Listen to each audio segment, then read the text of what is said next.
No More Channel presents. Hi, Chris Sauer. Hi, Kate Johnson. Nice to meet you. Nice to meet you, Kate. Chris, please tell me a little bit about yourself. Well, I'm currently finishing my Master's of Education program. Why we should hire you.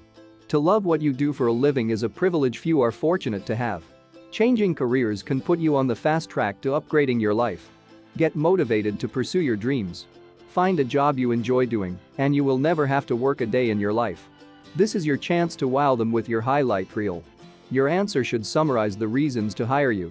It's better to have 3 or 4 strong reasons with memorable descriptions and examples than to give off a laundry list of several strengths without context.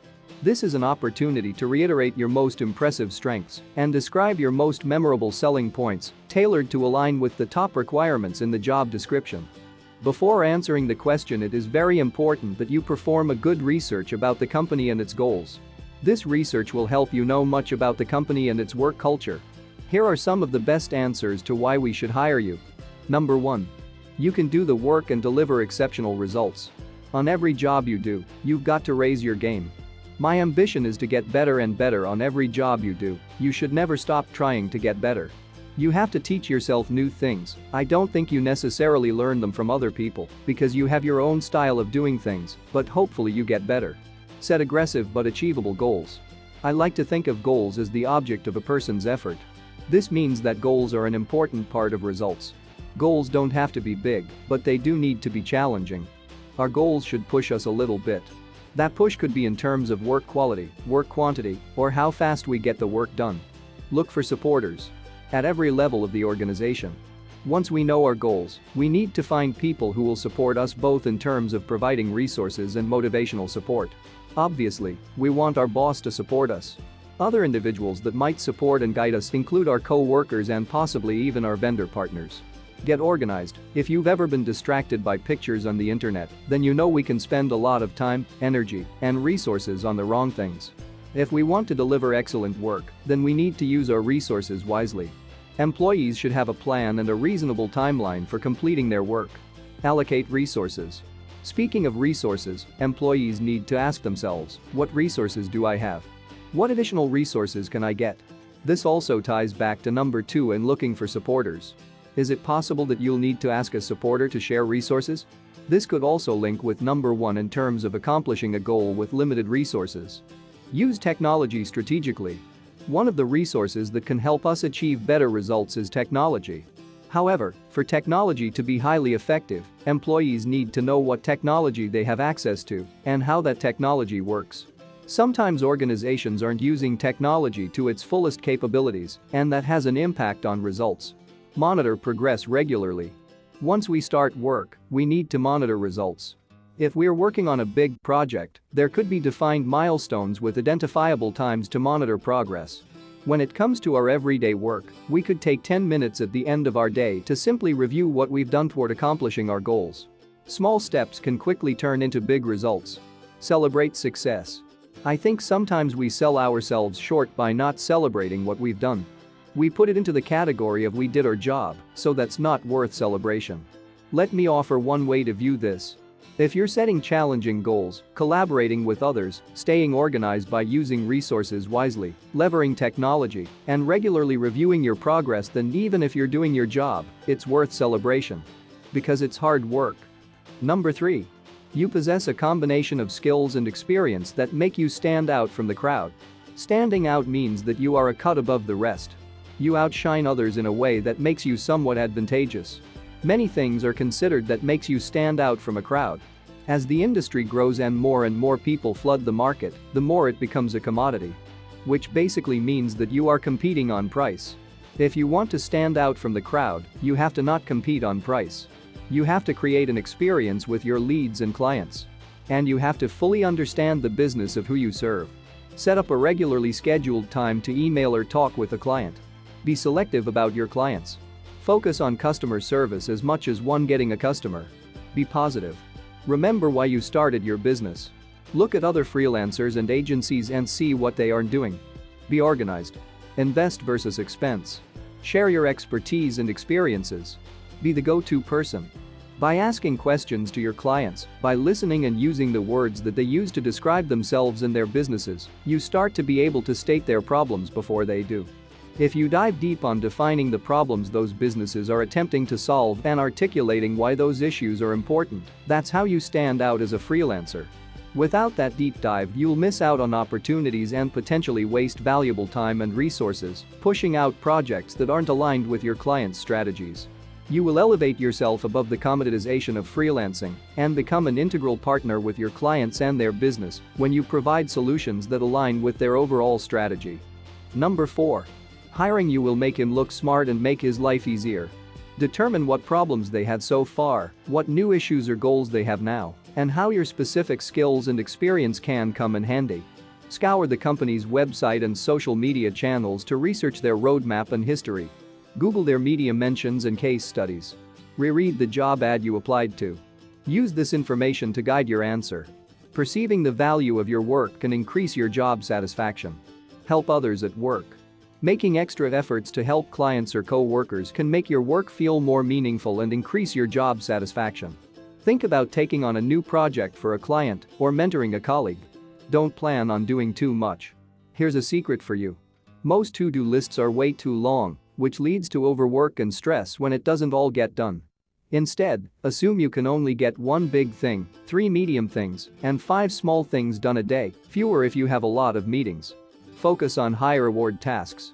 Focus the majority of your energy on those tasks that are going to create the biggest results. You'll look like you're doing much more, but secretly with less effort. This is often called getting the low-hanging fruit, the rewards you can achieve with the least effort. Having good logical and problem-resolving skills. For example, as I have just started my career, I don't have practical achievements, but I really want to practically explore and experience my potential by delivering the best services to the company. It will be my honor to work with you and this organization. Set up a regularly scheduled time to email or talk with a client. Be selective about your clients. Focus on customer service as much as getting a customer. Be positive. Remember why you started your business. Look at other freelancers and agencies and see what they aren't doing. Be organized. Invest versus expense. Share your expertise and experiences. Be the go-to person. By asking questions to your clients, by listening and using the words that they use to describe themselves and their businesses, you start to be able to state their problems before they do. If you dive deep on defining the problems those businesses are attempting to solve and articulating why those issues are important, that's how you stand out as a freelancer. Without that deep dive, you'll miss out on opportunities and potentially waste valuable time and resources, pushing out projects that aren't aligned with your client's strategies. You will elevate yourself above the commoditization of freelancing and become an integral partner with your clients and their business when you provide solutions that align with their overall strategy. Number 5. Always speak honestly. Be honest with both yourself and your prospective employer. You won't make it far if you lie. Recruiters often ask follow-up questions to check if you're consistent with what you've written on your resume. Still feel complicated? Don't worry, we have some great "why should we hire you" sample answers for you. Example number 1.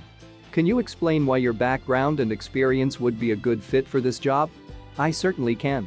Well, from what I've read on your company's roadmap plans posted online, it sounds like you need a project manager who is capable of handling other departmental roles as well.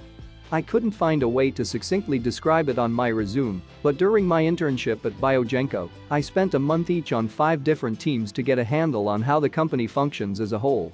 Now, with my supervisory experience where I've raised output by 32%, I believe I am well equipped to be the best project manager, while also being knowledgeable of the roles of other departments. Example number 4. Can you please describe why you are an ideal candidate for this position? Answer: this hiring process has been tough, so I'm certain that the candidates remaining give me stiff competition. Nonetheless, I am aware of your company's desire to overhaul your entire team. As you have seen from my resume and cover letter, not only do my background and experience overlap with what you are looking for, but my additional skills as a technician could be well suited to help you expand further. Would you like me to go into more detail of what I had in mind? Example number 5. What makes you a good candidate for this position? Answer: though I'm a recent university graduate, my coursework, major, and minor all coincide with this position. On top of that, I have gained some job experience relevant both during my previous internship and in the volunteer gig that I work, both of which you may remember mentioned in my resume. Finally, I have been crossing my fingers for this job specifically because there would be no place I'd rather work. Example number 6. Why should I hire you over other candidates? Answer: I am relatively new to this town, having just moved here from the city about 4 months ago. Since I've been here, I've frequented this store a lot for every occasion, and I've always been impressed by the friendly and helpful staff. If you allowed me the chance to prove myself, I am sure that I would be an excellent addition to your already amazing staff. All this, along with my relevant work experience, is exactly why you should hire me. Example number 7. Why are you a good fit for this position? Well, I've already sat down with some of the team at my last interview during the group session, and I must say that I think we all hit it off quite nicely. They seem like just my kind of people, helpful, friendly, and knowledgeable, and I would love to be able to show you that I would fit in well. On top of those characteristics, I have several years of experience, which you have seen from my resume and cover letter, and I had some pretty proud achievements while there, such as my 17% reduction in wait time. If you give me a chance, I am certain that I won't let you down. Example number 8. Why are you the best candidate for this position? I believe that my resume speaks for itself when it comes to my relevant experience and skills. So, if you don't mind, I'd like to answer this question by telling you about the traits and characteristics pertaining to me that I feel make me a good fit. I've always been a hard worker with a strong work ethic, and that has followed me from my time growing up on a farm, through graduating uni with honors, until now, where I went straight for the best in the game by applying here. I get along well on a team, and my previous internship experience quickly saw me into a supervisory role. Is there anything else I can touch on that would interest you or help you see that I'm the best candidate for this position? I hope that has been helpful enough to help you answer the "why should we hire you" question that is commonly asked. Thanks for watching. Kindly like, share and subscribe for more life hacks.